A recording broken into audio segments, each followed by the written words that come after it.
Uh, uh, we'll continue our presentation regarding the relational mapping algorithm, or you can say ER to relational database mapping. So in step number one, we have discussed about mapping of regular entity types. In step number two, we have discussed the mapping of the weak entity types. Now the step number three. And now step number three, four, and five are very important. And please try to understand these concepts so that you can easily transform those diagrams into a database form, into a database model. So step number three, number one, mapping of binary one is to one relationship types. We have discussed that in the conceptual model, that there are three kinds of relationship which exist among the entities. One is called one is to one, second is called one is to many, and the third one is called many is to many. So here we'll try to understand the concept. Let's suppose if we have a relation one is to one, then what we will do for the foreign key. Always remember that whenever we have one to one to many, or many to many relationship, it means these relationship exist between two entities. And when we talk about the relationship, then whenever we map into a database, we have to create a foreign key. We have to create a foreign key. Without foreign key, it is not possible. In introduction of foreign key itself is also called referential key constraint, or a foreign key. Foreign key means that when we have a relationship among two tables, how you will connect the two tables, which attribute of one table which will go into the other table, and what will be the mechanism for that. So in that way we determine that what will be the foreign key. The foreign key concept is different from primary key. Primary key means a key for every table, which can distinguish among the records in that particular table. But foreign key is not unique. Foreign key means a relationship which is built among two attributes. How that relationship can be built? What is which key is responsible to maintain the relationship between two tables? That is the concept of the foreign key. So mapping of binary one is to one relationship. Binary, why we say it binary? Because it involves two entity types. So if it include two entity types, then it means that we are talking about a binary relationship. When we have three entities involved, then we call it ternary relationship. And similarly, it can be four, it can be five, but normally it is not there. Normally we have to deal with either the two entities. Most of the time we deal with binary relationship, but there are ternary relationship as well. Okay, so in case of one is to one relationship, identify the relation S and T that correspond to the entity types participating in R. So we have to see that what relationship they have in one-to-one scenario. For example, there are three possible approaches to solve the problem. Let's suppose take an example. I first take an example so that you can understand that. Let's suppose I'm talking about employee. Employee is one entity, and let's suppose I'm talking about uh, vehicle. Let's suppose in a company, an employee is basically assigned a vehicle by an employee. But there is a rule that if an employee gets a vehicle, only one vehicle can be assigned to a particular employee. Like in different companies, we see that they have various vehicles, and they sometimes they give the cards or assigned cards to their managers or directors, and they give them that facility. So we want to have that relationship, but in that scenario the condition is that only an employee only get assigned one vehicle, not more than one. So in that case, let's suppose they have one is to one relationship. Now assume that they have one is to one relationship. Now what we have to do, I'm not making a diagram, I'm just writing in text so that you can understand. Let's suppose the primary key for employee is SSN, or employee number, whatever you want to say. And for the vehicle, let's suppose it is VID, vehicle ID is the primary key. Okay, so now there are, because that relation is 1:1, so it means that either now come back to the slides so that I can show you here the possibilities, and then I can do it here. Okay, first option. The first option is choose one of the relations, say S, and include a foreign key in S in the primary key of T. It is better to choose an entity type with total participation in R in the role of S. कहता है कि it is quite possible that you can either I again switch back to the whiteboard. You can either put that VID over here, one option, or you can put SSN over here. Let's suppose if I put the VID over there. Let's suppose I take VID over here. Okay, now SSN is the PK, VID is the PK, but VID over here become the FK. That is the foreign key. Now it means that is the one option you have. That is the first option. Second option is that you can take the employee SSN and you can put it here in this table, and here it becomes the foreign key. Now the question might be that which option is better.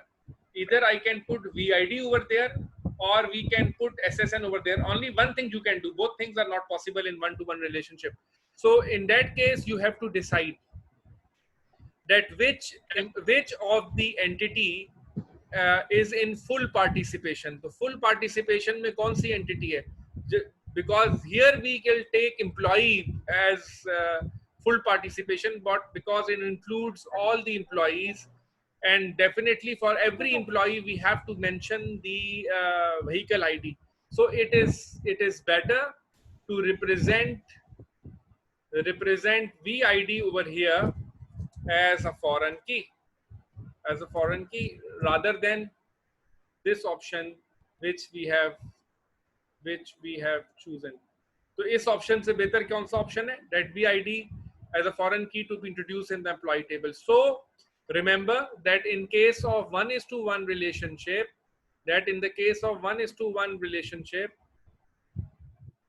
the first option is that you can include the foreign key on both the sides, and there you have to see the which table you want to have that key. So that is the first option. Second is, you might after making the model, you understand that there is no need to have the relationship, and we can merge those relations, because most of the time it is also possible that in one-to-one relationships there is one-to-one correspondence. So if there is one-to-one correspondence, one option is that you can merge the relations. It means that you can include the attributes of the other entity into the and combine the attribute of both the entities, make it a merge relation. Okay. But this option is only applied when both participations are total. Means total participation का मतलब ये है यहाँ पे कि इसका मतलब है जितनी vehicle है उतने ही employee हैं, जितने employee हैं उतने ही vehicle हैं. Let's suppose अगर ये वाली situation आ जाती तो यहाँ पे हम merge relation use कर सकते हैं. यहाँ पर हम ऐसी सिचुएशन में मर्ज रिलेशन यूज कर सकते हैं, लेकिन अगर ये सिचुएशन नहीं है तो यहाँ पे ये मर्ज रिलेशन वाला ऑप्शन जो है वो बेहतर नहीं, हम इसको ऑप्ट नहीं करेंगे, वो पहला वाला ऑप्शन ही ऑप्ट करेंगे. नंबर थर्ड पॉसिबिलिटी क्या है? How to resolve 1:1 relationship. The third possibility is cross reference और relationship relation. 3 relations options. The third alternative is to set up a third relation of R for the purpose of cross-referencing the primary keys of the two relation S and T representing the entity types. और एक option ये है कि वो दोनों table अपनी जगह रहें, जहां दोनों इंस्टेंस कॉरेस्पॉन्ड कर रहे हैं उनको हम उठा के एक तीसरे टेबल में रख लिया करें, जहां वो आ जाए. मिसाल के तौर वो एम्प्लॉय जिसको गाड़ी मिली है उसकी इंफॉर्मेशन और उसकी हम उठा के एक थर्ड टेबल में डाल दें, और ये दोनों टेबल अपनी जगह एग्जिस्ट करें और उसकी एक कॉम्बिनेशनल की बना लें. तो ये 3 ऑप्शंस हैं. अगर मेरे पास क्या है, if we have 1:1 relationship, so whenever we have 1:1 relationship we have these 3 options. We have to opt according to the situation, that which option best suits to the given environment. Now we will move toward step 4. Step 4 is mapping of 1 is to n relationship. That is 1 is to many. We call it 1 is to many. 1 is to many relationship. In case of 1 is to many relationship, always remember that identify the relation S that represent the participating entity type at the end side of the relationship type. Include as foreign key in S the primary key of the relation T that represent the other entity type participating in R. Now, what happens in the case I will show you on the whiteboard that will be easier for you to understand. Let's suppose I clear all the drawings and now I want to represent one to many relationship. Let's suppose employee is one relation, and let's suppose department is another relation. And the relationship between employee and department is 1 is to many, because a department can have one or more employees. An employee definitely works in one and only one department. So from department side it is one, and from employee side it is many. Department can have one to many. So that has, these are two relations having the 1 is to many relationship. In the department table we have the DEPT ID, DEPT number is the primary key, that is the PK, and here the, let's suppose EMPNO is the PK, So now they have one to many relationship. Now what to do? So in case of one to many relationship, there is a fixed strategy. That fixed strategy is that the primary key of the one side will always come to the many side as a foreign key. So department key of the one side is what? Department number. So what we can do is we can put department number here, DPTNO here, but here it will become as foreign key. Here it will be act as foreign key. Now that relationship is established between department and employee, where a department number is a foreign key. So department number is actually not the attribute of the employee. It comes from the other table. So that is why that is called foreign to this table. And whenever we define these relations in the database, as you did in your lab sessions, that whenever we do this, we create the foreign key and we put the reference table. तो जब हम table create करते हैं तो वहां पे हम क्या करते हैं, अगर डिपार्टमेंट नंबर मैंने डालना है तो मैं इसको फॉरेन की डिफाइन करूंगा, साथ ही लिखूंगा रेफरेंस टेबल. तो रेफरेंस टेबल इस केस में क्या हो जाएगा, डिपार्टमेंट हो जाएगा इसमें reference table. So going back to the topic, the representation of 1 is to many relationship. Here you can see another example that works for controls and supervision in the figure. It works for, we include the primary key, the number of the department relation as foreign key in the employee relation and call it DNO. The same thing they did in the case of work for, and that work for relationship is the same relationship I discussed here. I can show you the diagram. You can see here that this relationship, employee works for, you see that is 1 is to many. That is 1 is to many. That the same relationship is represented, is mapped. How it is mapped? It is mapped by introducing the key of the department into the employee table as a foreign key. So that is the way by which we can represent the 1 is to many. We can map the 1 is to many relationship. Now, in the step number 5, we will discuss the mapping of many to many relationship. The many to many relationship phenomena, if you recall, is the phenomena from where from both sides we have many relationship. For example, take the example of employee entity and the project entity. Employee can work in one or more projects. A project may have one or more employees. So from both sides, that relationship is many is to many. So in that case, many to many relationships, whenever you have this sort of relationship, you have to create an intermediate relation. You have to create a third relation. Otherwise, you cannot implement this. So again, I go to share my whiteboard and I want to explain over there. So that will be easier for you to understand. Let's suppose I clear this and let's take an example of now employee is our one entity where the primary key is EMPNO, let's suppose EMPNO, or SSN, whatever you want to add is the primary key. I put PK over here so that you can understand. So one entity is employee. Let's take the other entity. The other entity, let's suppose, is the project, and the proj ID, yeah, proj number is the primary key of this relation. Now let's suppose these relation have many to many relationship. Why?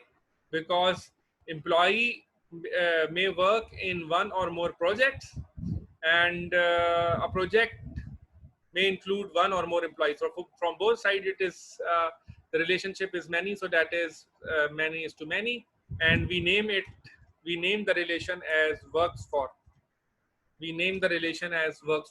So employee works for project, so that has the relationship many is to many. So what to do? Now in that case, you always have to create an intermediate relation. You have to create an intermediate relation. Name it whatever you like. Let's suppose I name the relation work for.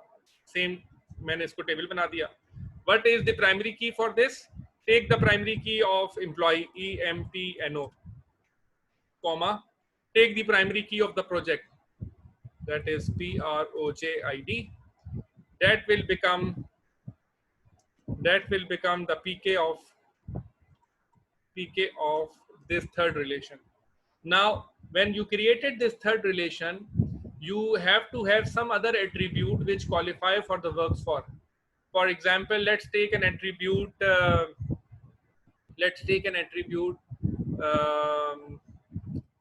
Hours worked. Hours, that is an attribute. Hours worked. ठीक है. Employee, एक employee ने किस project में कितने घंटे काम किए, तो ये तो एक प्रोजेक्ट में तो नहीं किए, कई प्रोजेक्ट में किए.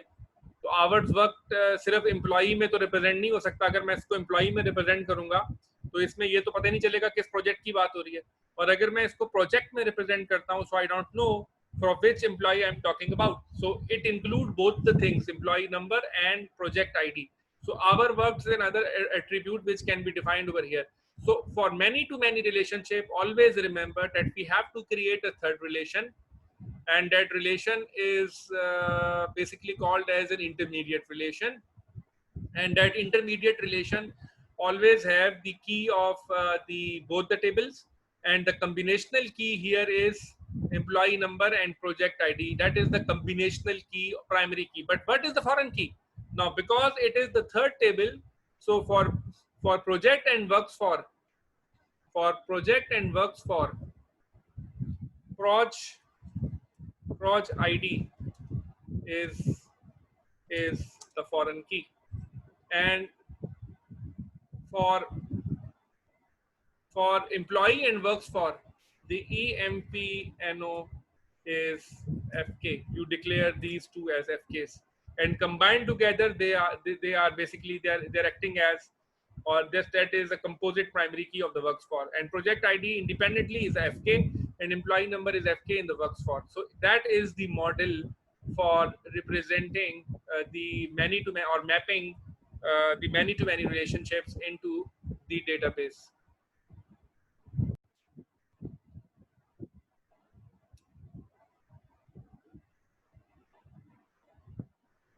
So mapping of binary MS2 relationship type, we have observed this.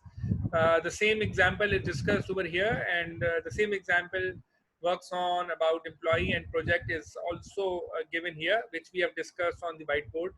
So I move on to the sixth step. That sixth step is regarding the mapping of multi-valued attributes. Multi-valued attribute is considered to be an attribute which can take multiple values at the same time. But we have discussed in the properties of the relation that relation does not allow you multiple values. In a relation, whenever you define an attribute must take a single value. That cannot take a list of values or multiple values. that is called an atomicity principle in this model. So that is the basic condition we have. But sometimes we have an attribute in the conceptual model which might take some multiple values. But how we map when we make it a database? So that is the question. For example, in the department table, there is one attribute that is called location.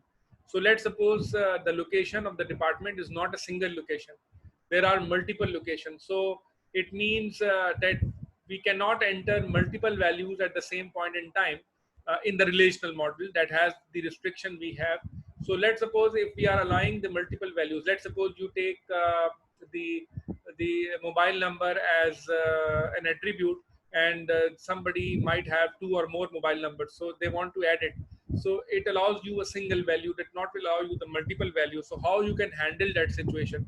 So first thing which you can do is that for each multi-valued attribute, create a new relation R. Let's suppose if you have the multi-valued attributes that have to be counted, one way of doing this, that you have to create a new relation R. So you have to create a new relation where you can store the multiple values. Number one. Number two, the relation R will include an attribute corresponding to A plus the primary key attribute K as a foreign key in the R of the relation that represent the entity type of the relation type that has A has an attribute. So in that way, what we have to do is that we have to, of course, add a foreign key as a primary key and also a foreign key, because we have created a new relation. The primary key of R is the combination of A and K. If the multi-valued attribute is composite, we include its simple components. तो अब R अगर तो वो composite है, तो फिर मुझे combination लेना पड़ेगा A और K का. ये possible है. जैसे इस case में locations को उन्होंने create किया. A multi-valued attribute है location of the department, while D number as a foreign key represent the primary key of the department relation. The primary key of R in the combination of D number and location. तो अब आपको क्या करना पड़ेगा? You have to create a primary key that is called D number and location. I think we can better represent on the whiteboard, and that will help you out to understand the concept. Let's suppose we create a situation where we have such an attribute that is called a multi-valued attribute. Let's suppose if I have a multi-valued attribute, I want to handle it. Let's suppose take a table employee.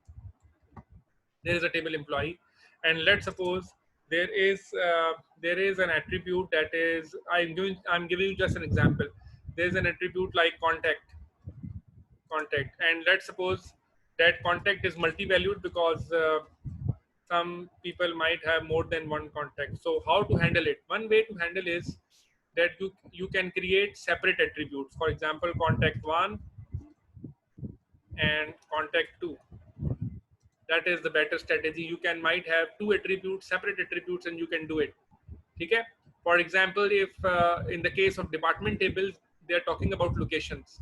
So let's suppose if you have multiple locations, one way of handling it, that you can put it like this one: location 1, location 2, location 3. That is possible. But let's suppose there are multiple locations. Then it is advisable to have a separate table for location. Instead of doing 1, 2, and 3, you can make a table location. And in the location table, you have, of course, the department reference, DEPT, and location.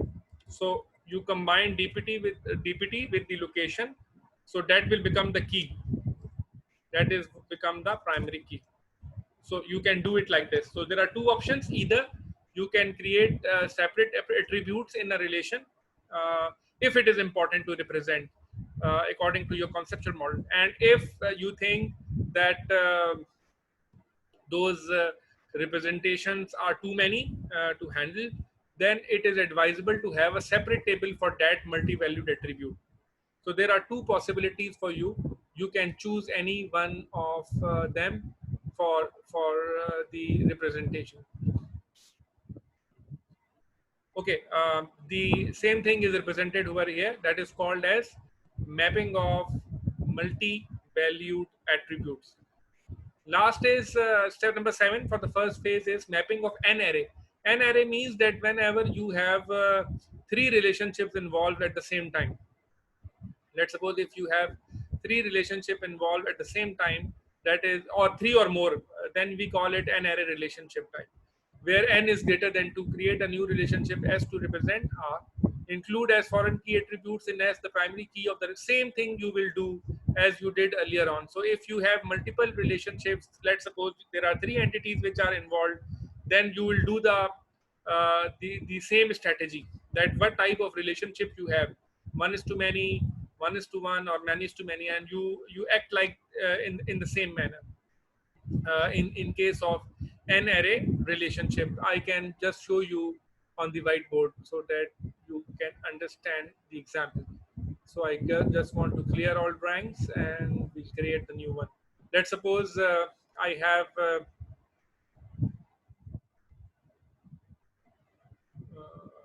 okay, let's suppose one entity is here, one entity is here, and one entity is here. So we have a relationship between between this and this, and we have a relationship between this and this. So at the same time, there are three relationships involved. There are three entities involved. So that representation is an array relationship. So if this is the case, you have to do it separately. You have to consider this relationship, and that you have to consider this relationship. So even in the case of n-array relationships, we can split the relationships and we can see how the representation is done. And in the same manner, you can introduce the foreign keys, and in the same manner, you can introduce the primary keys. This can be, for example, a relationship of supply is given in the ER diagram in the next slide. You can see in the next slide. You can focus on the supply. Okay, this can be mapped in the relation supply shown in the relation schema, whose primary key is the combination of three foreign keys. So in that way, the three foreign keys are introduced, because always remember, when you have a relationship between two entities, then there is one foreign key. But let's suppose if you have relationship exists among three entities or three tables, then there will be at least two foreign keys. When the four tables are involved, then there may be three foreign keys at the same time. If the four tables involved, then there will be three foreign keys. So it all depends on the relationship you have, and you can see the diagram over here. These arrows represents the foreign keys which you have introduced among the relation. Let's take an example of project, and you can see the table works on. So here you can see that P number comes from project. So here the relationship exists between project and works on. Similarly, ESSN in the works on represented the SSN in the employee. So they have a relationship with employee. Similarly, the dependent ESSN is representing with the employee SSN arrow. You can see yourself by an arrow. So that represent what? That represent the relationship of dependent with the employee. So that is another way of representing the relationships. If you want to represent the foreign key relationships, you can also represent them in this manner to understand that how those relations are being created. Okay. With this, I just finish my lecture over here, and